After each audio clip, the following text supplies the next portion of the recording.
So thank you for your patience. I'm going to just run through this really quickly. If you see the lovely student on there named Chanel, she is our current intern from SU. She is from the political science department. We get one every year at least. She has been helpful in the office since I've gotten back.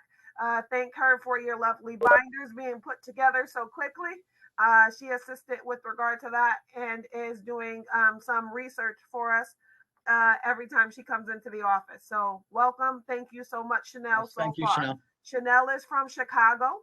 Thank you. And I will tell you that Down. there is a variety of oversight agencies in Chicago. So this has been quite an interesting experience so far.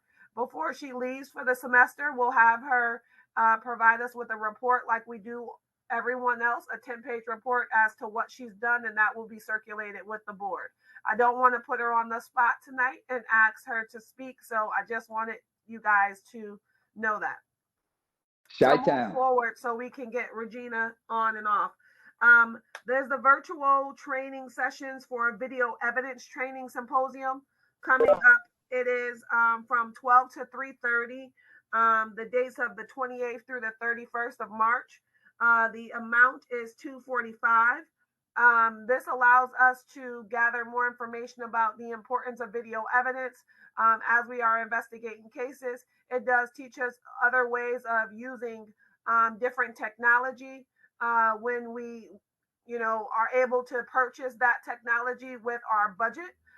So it's important as a oversight practitioner to continue to be abreast as to the technology that's happening, and we can then advocate to the department about these technologies and how they should be utilizing video evidence. So if someone would make a motion as it relates to that, to attend the video evidence training symposium and to pay the early bird special in the amount of $245 opposed to $295 for a training that's going to be on March 28th through the 31st. I would like that. Is that virtual or in person? It's going to be virtual. Okay. And then it does allow us online access that I can share. Okay, good. Anyone want to make that motion? Motion. No. Atisha? I'll second it. Okay, Cliff. Any discussion? All those in favor? Aye. Opposed? Aye. Aye. Okay. Next part, there is a hands-on portion of it for another 2 hours, which is at a price of $100, which is the price of $125. I'm gonna look a little bit more into that particular part of it. The last time I did go through a hands-on one and it was interesting. I just want to know whether or not it is going to be different than that. So I want to make a phone call, but I would have to sign up for it again for the early bird special. So if we can make a motion, and then I'll let you guys know if we spend the $125 or not as it relates to that portion, because I just want to make sure that it's going to be truly hands-on. And are they going to give us a link to actually work on the program itself? The Input ACE again, which they did virtually when I did it at the in-person conference. If not, then I don't want to watch him on a screen doing some stuff. I can do that during the regular presentation. So I would entertain a motion for that. I'll make a motion. Now, can you just repeat that to me so I can decide? You said a whole mouthful. Can you just shorten? So there is another part of the training that is on April the 1st, and it's supposed to be a hands-on training looking at the same technology that I'll be learning about in the other training. Okay. But I want to make sure that I'm able to actually utilize it and it's truly hands-on before we spend an extra $125 for 2 hours and I'm just watching them go through it again on the screen. So before we spend that, but I would have to have a motion because it's April 1st. And if we don't make the motion, I wouldn't be able to get the early bird special. And I would not be able to attend before our next board meeting. So I have to kind of do it now. Okay. Can we get a So I second make on a that? motion. Yes, Cliff made the motion. Can we get a second? Second. Thank you, Richard. Second. Any other questions? Just that once you find out, just to let us know that it truly is hands-on, so Mhm. we know that the money is being used or not. Yes, we'll do. Thank you. Okay, all those in favor? Aye. Anyone opposed? Okay, carried. One other You thing, get a there's vote on another that as training. well. There's another training coming up, going to be held at the One Group. It's a free training. I sent you guys the email about that. So it's free. It's just going to be April the 19th through the 20th. It's on applied suicide intervention skills. I don't know if I shared this. I think I did previously, but I actually was at a house where a person had a mental health breakdown while I was investigating the case. And it was an interesting experience, but also an alarming experience. And I kind of had no real skills when she locked herself in the bathroom and refused to come out. And I had to basically talk to her through a door.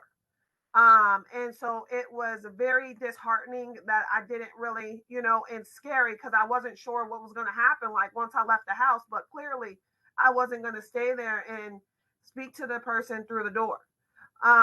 So I do think that this training coming up is something that we should all consider going to.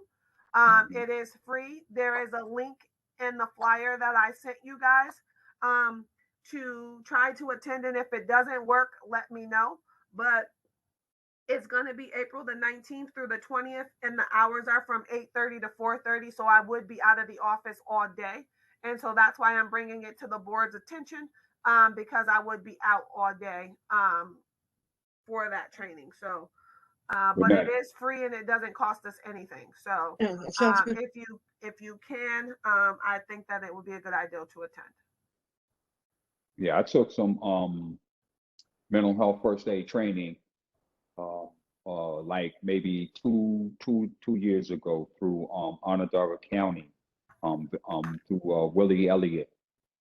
Very helpful. And as a result of that training, I stopped 6 suicides from happening. One of them, a guy was gonna jump off the bridge over on Catawba, over there by Catawba Street, on that in that passageway right there. And I talked him down from getting ready to do that. So I could relate to what you were saying, as far as it being, a challenge to deal with, somebody in that regard. You have to know what to say to that person and how, to handle the situation. So the training came in very handy as far as that's concerned. So I think I'm going to sign up for it as well to reinforce what I've already been trained in. Yes, Cynthia. Raynette, did you say that the training with One Group is it virtual or is it at It's the in company? person. It's in person at One Group. Okay, thank you. It is not. It's just located at One Group. It's not being given by One Group. They're just utilizing the space. So that's where it's going to be. Okay. I would like to report that I'm going to be resuming my meetings with the chief that occur every month. We are going to begin later on this month. We will start back the police liaison committee meetings so that we have that moving forward. We typically have one every quarter. We will move for those things. As you know, reports have to be drafted from the final report from last year and the first quarter report for this year, which are due at the end of the month. We'll be working on those. And I think that is the last bit of stuff that I need to talk about. So I think we can move to on to our guest. Okay. Regina, thank you for sticking with us. You want to tell us a little bit about why you're here? Why we asked you to be here? Not why you're here. Well, first of all, I want to thank you guys for your commitment to the community, especially with the relationships between the community and the police officers. It's very important. My name is Regina Morris. I am a supervisor of dispatch operations at the 911 Center. I have been dispatching for the Syracuse police now for over 34 years. So I've been doing this before even 911 came on. When I first started, we were dispatching in the basement of the public safety building. And then 1992 is when 911 came online here in Onondaga County. And we've all come, all the dispatchers from all the various police agencies, fire agencies, EMS services. We all came into one building, and we've been dispatching together since 1992. So one of the things where Raynette reached out to me is how we triage calls as they come in to the center, and about prioritizing calls. Prioritizing calls are based on if a call is in progress, if it's something that just occurred, which just means like if it happened sometime within the last 10 to 15 minutes, or investigation where it's happened, it can happen 30 minutes to an hour ago or a couple of days, and they just need an investigation. And that's across the board for any of the agencies. It doesn't matter. It's not exclusive to Syracuse Police. It's for all the 22 law enforcement agencies that we dispatch for in this county. So when a call comes in, we're always asked, where's your emergency? It's important that we know where the emergency is because we need to know where are we sending resources. Where am I sending police? Where am I sending an ambulance or a fire department if needed, or all three agencies if needed? So it's very important that we get the information of location. Location, we also verify the location. If you're giving me an address, we're going to ask for cross streets. We're going to ask for if it's a single family house or an apartment. If the apartment entrance is in the rear of the house versus the front of the house, because that makes a difference for the responders. We want them to go to the right location as quickly as they can. The reason why we verify cross streets is because there are a lot of streets within the county that sound the same. Some of them even have similar cross streets.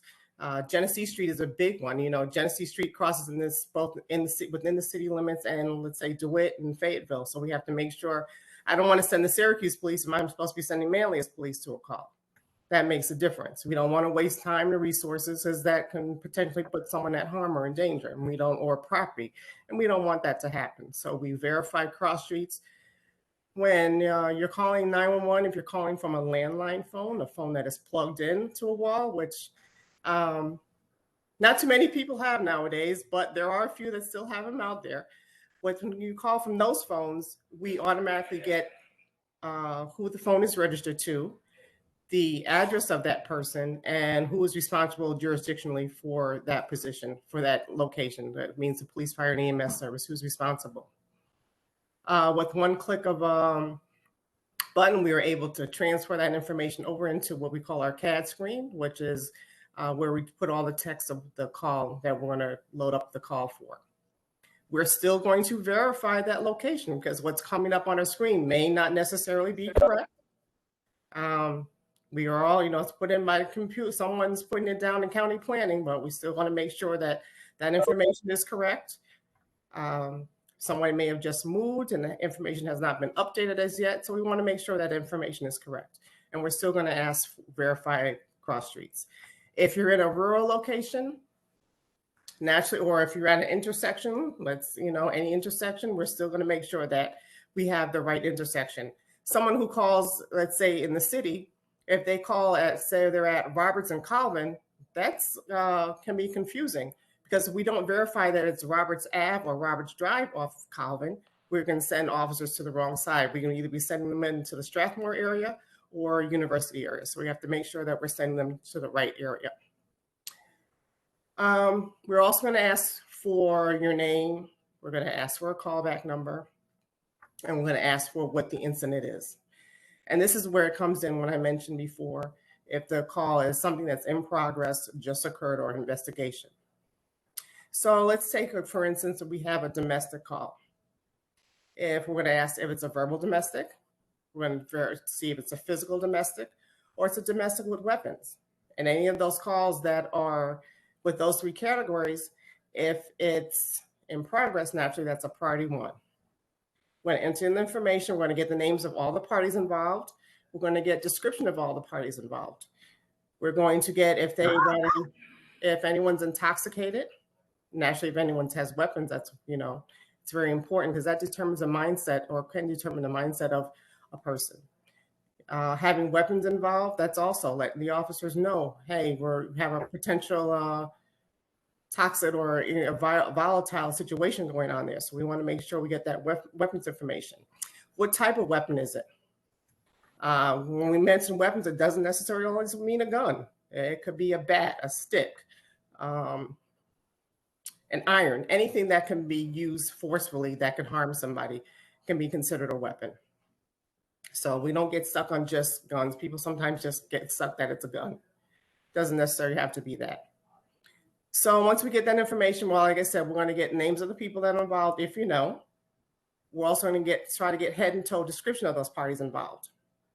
Reason being, if the person is leaving, the officers may pass by this person on the way to the call. So we want the officers to know who they're looking for, or potentially who they're looking for.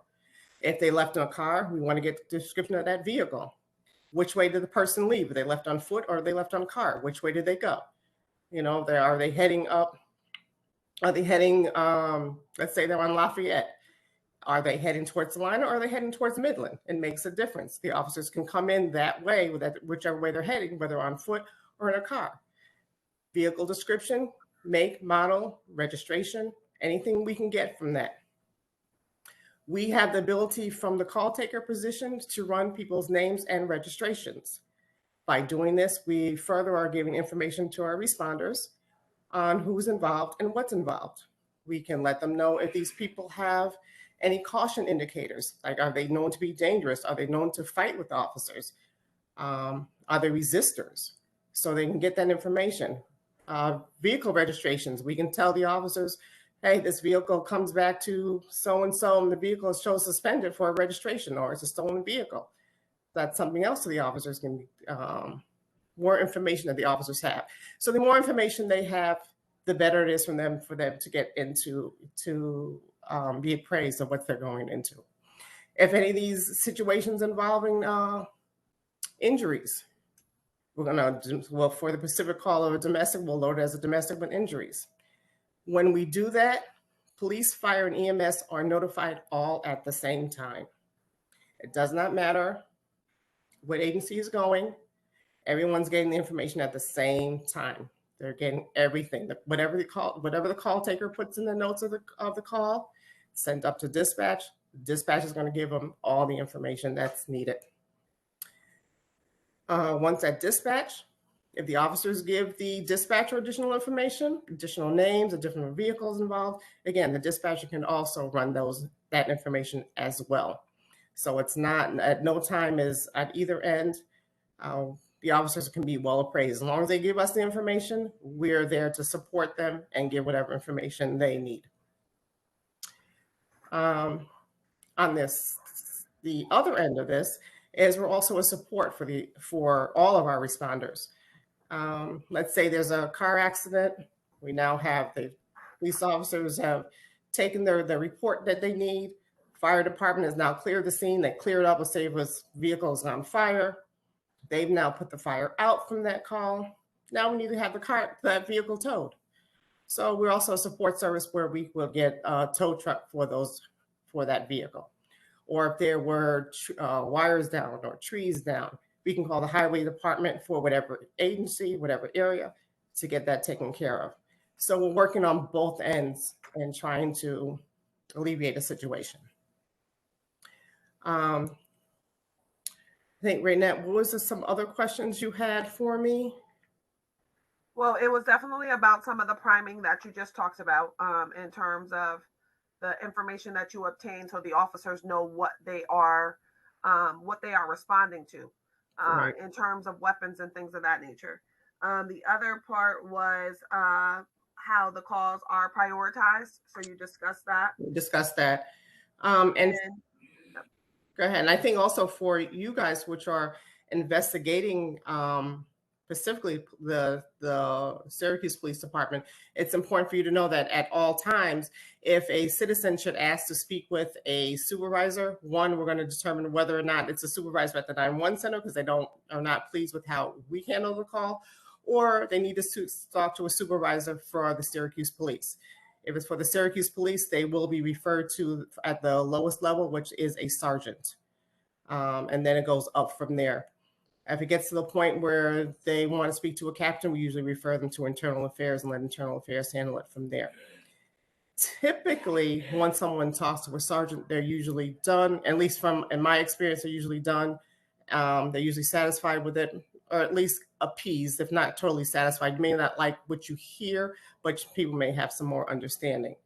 I've talked with people who are very upset because they don't like the policies of the Syracuse police. We tell them this is not our policy, this is Syracuse police policies, and we have to follow by their guidelines. And once you explain to them that, people are usually satisfied with that.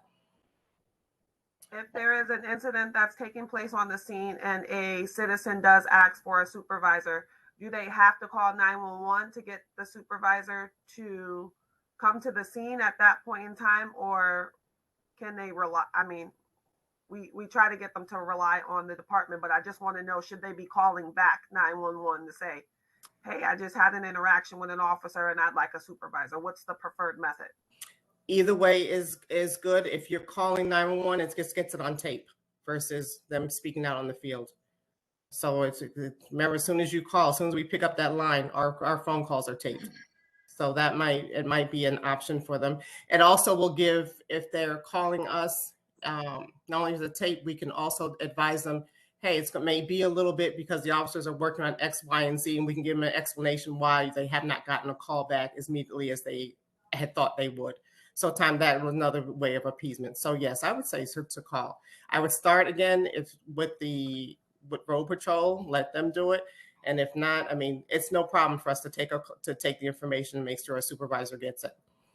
We are taking the emergency and non-emergency calls at all times. So it doesn't matter whether you're in Skinny Atlas versus Syracuse versus DeWitt. We're taking all emergency and non-emergency calls throughout the county.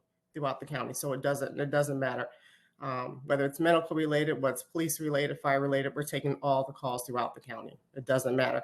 We have a lot of the departments, they have the non-emergency numbers listed on their websites. That number still rolls into the 911 center where we're dispatching them.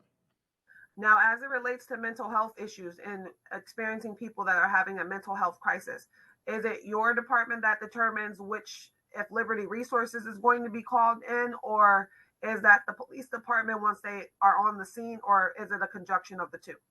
It is the police department that's going to determine whether or not Liberty Resources needs to be involved. Sometimes they'll take the citizen right up to CPEP and Liberty Resources doesn't even get involved. So it's just going to depend. That's up to them to make that call. Now, as a 911 operator, have you ever, based upon just how the conversation is going with this particular individual, been able to determine that a crisis is happening in terms of mental health? And then how would that be handled? Absolutely. You can tell that the mental health stats on the phone, because people are typically rambling on. They may even tell you that they may be feeling suicidal, or they're hearing voices. They will tell you that. So we're going to stay on the phone with them until somebody gets there with them. As long as it's not a problem, we have to stay on the phone with them 15 minutes, 20 minutes. And in reality, like to say during a snowstorm, that may be a reality. We will stay right on the phone with them. But yes, you can tell, and we'll get someone there as soon as we can. Can you tell the same thing if they are also under the influence of drugs or alcohol at the time? Do you go by the slurred speech? Is there certain things that you look by just in terms of how we're priming the officers to arrive? Yeah, you can shout. Sometimes the slurred speech, again, the way their speech pattern is, they're not coherent in some of their vocabulary, or some of the sentence structure. They're not clear. So you can tell by that too. Jaquan? What if the civilian feels like they need to call 911 on 911 or on a police officer? Call an officer on a police officer. Is that an emergency call? Or is that a separate non-emergency phone number? Okay, let me just make sure I understand you, because you're using two terms that sound like they're related, but they're not. If a citizen has a complaint against 911, yes, they can call up to 911. We'll speak to one of our supervisors to get the situation rectified. If a citizen is calling about a police officer, they can still call 911 and we will refer them to a sergeant, the sergeant that handles that particular officer for that night. So let's say right now, God forbid, you had an incident with the Syracuse police. You weren't happy with what the officer on the scene is saying to you or doing. You call up 911. We would have his sergeant speak to you. Now, if you wait till tomorrow and do it, and that sergeant is not working tomorrow, but that officer is, we would tell you that, and we would have you wait and say, hey, the sergeant is not on for another 2 days, but we'll make sure that he can call you back. So what if it gets escalated? What if that sergeant is part of the good old boy gang and they're friends with the police officer? Do you call again? Yes, you can call again. Yes, Okay. you can call again. Yes, and if it gets to the point, like I said, it gets to a lieutenant or captain, we will refer you to internal affairs. Okay. Thank you. Yep. Yeah, there's always, like I said, we're a safety net for the citizens. If you're in trouble, we're going to stay right there on the phone with you till someone gets there. As for the officers, we're going to relay as much information as we get. Now, mind you, people do tell, shall I say, fibs, and they'll escalate the calls. And once the officers gets there, it's a whole nother thing that, the stories all change. That does happen occasionally, but it's, as we say, it's information in, information out. We can only do what, the best that we can and get that information. So we want to get as much information as we can to our responders. And we want to be as efficient and get that in efficiently as we can, as quickly as we can. Typically, our call entry for the initial call is usually less than 90 seconds for getting our initial call entry. And we can always update calls again periodically as much as we need to. As long as the call is open, we can always update calls with notes. And so the officers or the responders are getting that information. In terms of the retention time for audio for the 911, has it been increased more than 90 days or are we still at 90? They're still at 90. I'm sorry, Renee, I didn't hear if we, as the Citizen Review Board, would be using the 911 operator recordings as a part of our hearing investigation. So yes, so if available, so typically I send an email to 911, I send it to John Diaz or to E9 Recordings, and I'm asking for them to, I'm asking for the 911 audio or data sheet for a particular incident. Again, it's just to listen to exactly what Regina was describing, the priming. What was the call? What notified the officer that they needed to respond? And so if there is no recording available, that's why you get those 911 sheets. And it's like that data sheet that'll tell you all the officers who came and the time and things of that nature, but it won't really, and it'll usually give you a word summary as to the reason for the call. If we are able to obtain the audio, that's the ones that come in like zip drives. And it looks like a little zipper, and then you click on it, and then there's a bunch of little ones, and you hear all of the, recordings for a while sometimes. Those are what we utilize. And again, it's because we want to know what information was the officer given as to why they're responding in the manner that they are, or what was said at the time. It sometimes goes to the complainant's credibility as it is to the incident, but it also, you can hear what is being said by the caller as well, who is calling it in, if it's not the complainant, and what they're seeing. Okay. And those audios, when you're listening to them, it's also not, in addition to what is being said, it's also how it's being said and any noises that you hear behind you, because that can influence how a call is handled too. If you have somebody who is whispering to you and there may have like a beeping noise behind you, that might be a fire or something in the background.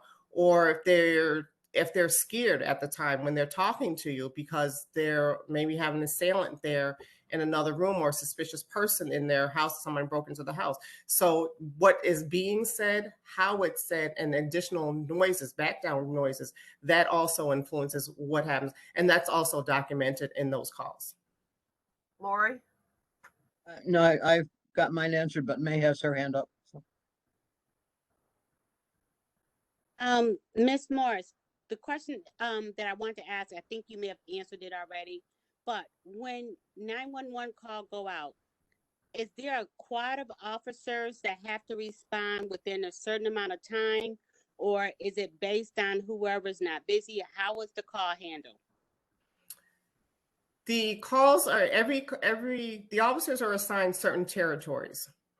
We try to keep them within those territories, but many of times that's impossible. You know, Syracuse Police has had a lot of retirements over the last couple of years, so their police force has really diminished.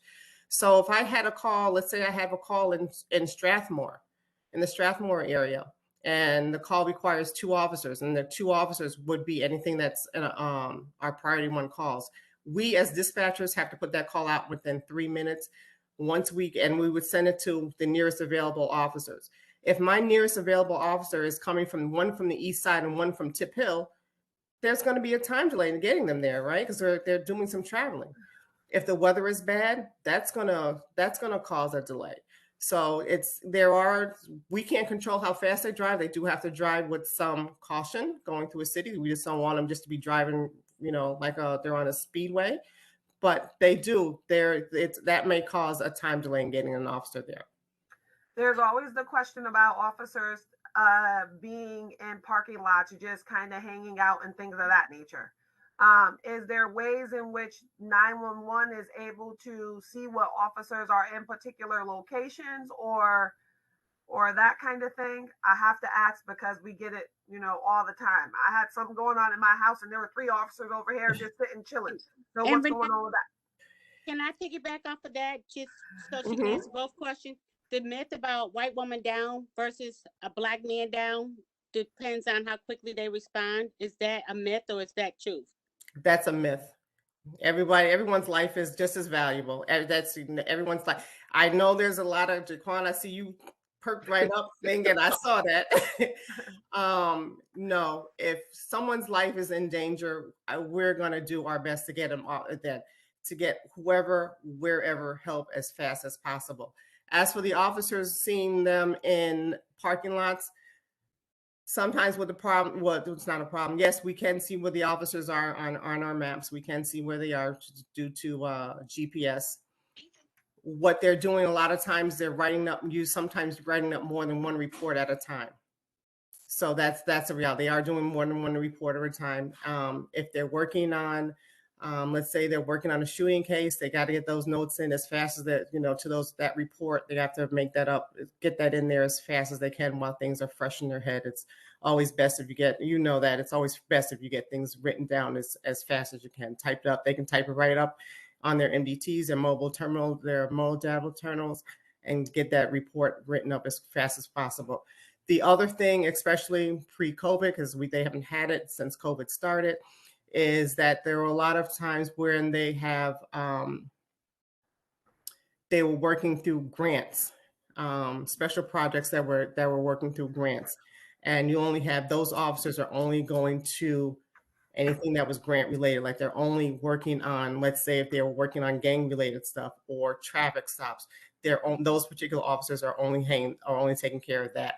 Whereas we have the regular assigned patrol that we always have every day, every night, taking the calls that come in on a regular basis.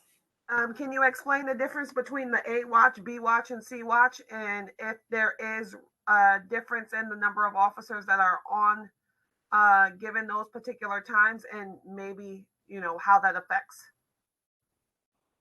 Yep. Over at midnights is the working 11 at night till 7 in the morning. B watch is 7 in the morning to 3 in the afternoon, and C watch or thirds is 3 in the afternoon till 11 at night. So typically your busiest time is your 3 to 11 shift.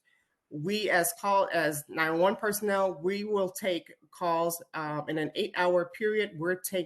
They can take anywhere to 1,200 to 1,500 calls in an 8-hour period just during that time frame from throughout the county. As for patrol usually has, for Syracuse Police, don't quote me on exact numbers because they have changed a little bit. But typically, probably patrol is there's probably only 30 officers on there taking care of the whole city. Whereas a day shift where we're taking 800 to 1,000 calls in an 8-hour period may have about 20 officers. And on Sundays, it's even, unfortunately, it's even less than that. So they're handling the whole city, particularly on the north side, especially on Sundays. Sometimes there are only 5 or 6 officers working on a Sunday during the day. And that's not enough officers to handle the call volumes that are coming in. It's just not. But again, SPD is trying to work on that, and that's their thing they're trying to do. So just if I could recap, 3 to 11 is the busiest shift that you guys typically have. Yes. That you receive the most 911 calls during that time period. Yeah, it's not just 911 calls. It's any calls or any emergency and 911 or non-emergency calls. That's for police, fire, and EMS. That's just the whole gamut. Okay. So, and that's for everyone. But our C-Watch or 3 to 11 is the busiest shift. There was one time historically where that period into about 2 o'clock when the bars closed on Friday, Saturday nights, those were your busy times. Also, the types of calls change during those different shifts. The day shift, we're taking a lot of more where you'll have accidents. You'll have, that's where your bank robbery will occur, where it's not going to occur, after on a C-Watch, typically, unless they're going when the bank closes, or definitely at midnights. We get a lot, like I said, we get a lot of accidents. We'll have domestic related calls. 3 to 11, they're going to have your more volatile calls. Typically, people are typically more drunk at that time. They're usually more people are together at that time, especially in the late evening hours, whether, like Super Bowl Sunday, those are after when the game has ended, because at 9 o'clock, that call volume increases exponentially. People want their money that they just lost the game or they just won the game. So yes, so different depending on the time of day affects people, and the type of calls it changes too. Did you see an increase during the pandemic for any particular call that was shocking to you? Nothing shocking, but there was our domestic calls increased during this period, and our mental health calls have increased during this period. Yeah, that's certainly not shocking. Yeah, right. Either together too much, or people are too isolated on one extreme to the other. So yeah, it has affected people. It has affected people, unfortunately. And everyone's just trying to work through getting help as much as you can. Who can we rely on? What resources can we all do to pull together to help someone out of a crisis? What can we each do? And that's where, like we mentioned before, Liberty Resources helping that, they're helping to try to alleviate some of the pressure of the police officers. As eventually they might be responding right with the police officers. That's something that's in the planning stages, but we're still working to do what we can. So in terms of the officers being trained to respond to those mental health crisis calls, does 911 have a particular sheet that they know when, these are the officers that are like CIT trained or anything of that nature? Or are we just trying to get manpower to the scene? All the officers are being trained with the mental health crisis and how to deal with them. There are certain individuals that are repeat callers, and they know particularly how to handle those repeat callers, because some of them are more volatile than others. Some of them, they just like the peanut butter and jelly sandwiches at St. Joe's. That's just the reality of it. But yeah, no, all the officers are being trained in the mental health field and how to handle the crisis. Okay, I recalled them doing that and making sure that everybody could, but I knew that I didn't know how much COVID had started to affect that their ability to take care of that kind of stuff. So I just wanted to double check and make sure. Does anybody have any more questions for Regina? Regina, where's your staff come from? And are you having are you having a problem finding people? Where does your staff come from? Our 911 is a civil service position, so you have to take a civil service exam. We just had one the end of January.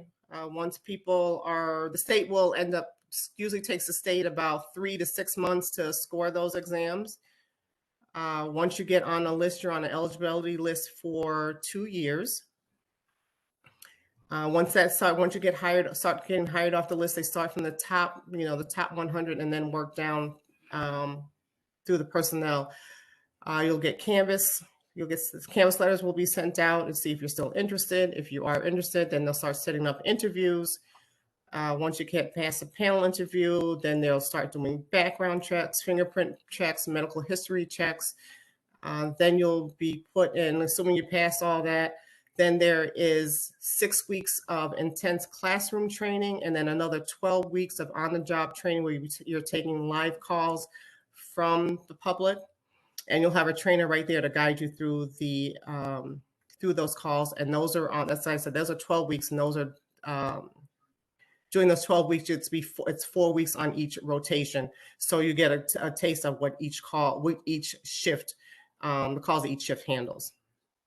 So I watch the show 911 all the time. Is that like, is any of that really real, just from your perspective, or have they really beefed up it for TV watching purposes? They've really beefed it up. That's Hollywood is taking artistic liberty with that.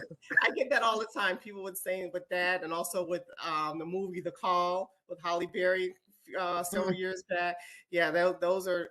And if you look at how Halle Berry ends up when she's, her and her friend, they're now kidnapped somebody and they've handcuffed her and now they're killing him. You would get arrested for that and you'll be out of job. Let's face it. This is bad as a kidnapper itself. That was a good movie, though. That's great. It's intense. It's intense. I thought it was a good movie, her and Morris Chestnut. That's who was in the movie with her. Yes, Hollywood took artistic liberty. Now, if you want the one that is true is Crisis 911. I want to say like it's on the TNT network. Don't quote me on the channel, but it's called Crisis 911. That is real because they're actually filming from dispatch centers from around the country in different states. So that one is real. But the other ones, no. But it is fun to watch. And just think about about it. Yeah, just think about any of your fields, whatever you're in. If they made a movie about whatever field that you're in, their artistic liberties are taken all the time to, make it seem better than what it is, and just give you some interest. Well, thank you very much. Any more questions?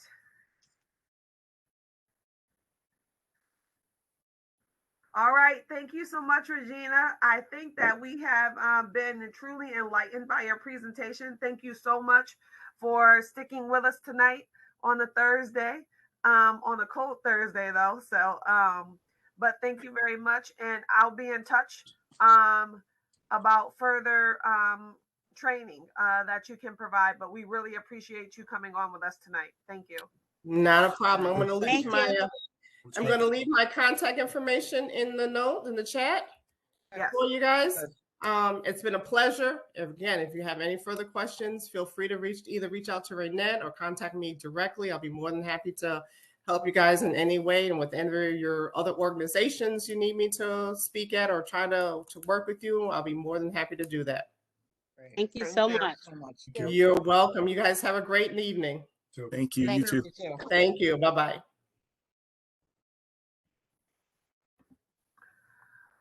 All right, Lori, take it away. I don't think there's any, is there any new business? Okay. Not that I can remember. I don't see any public people here. So I will. Oh, I have a question. Who was Chanel? Chanel is our listening? intern. Oh, Chanel is our intern from SU. Okay. The political science. And Mr. Levy, is he new? There was no introduction. He's been here. Second time. He was here last month. You weren't here. No, I wasn't. All right. Just tell people who you are, Richard. Who am I? Briefly. Retired. I've lived in the city for 3 years. been on a couple boards, community coaching kind of thing, and it's kind of where I am. Been on some help some politicians run for office.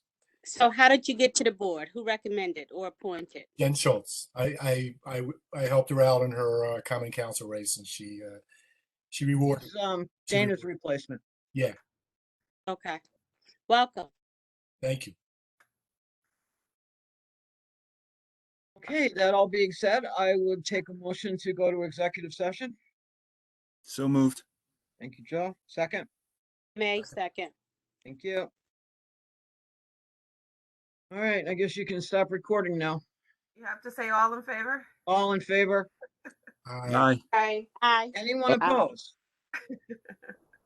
All right, Okay. I'm stopping the All right. recording.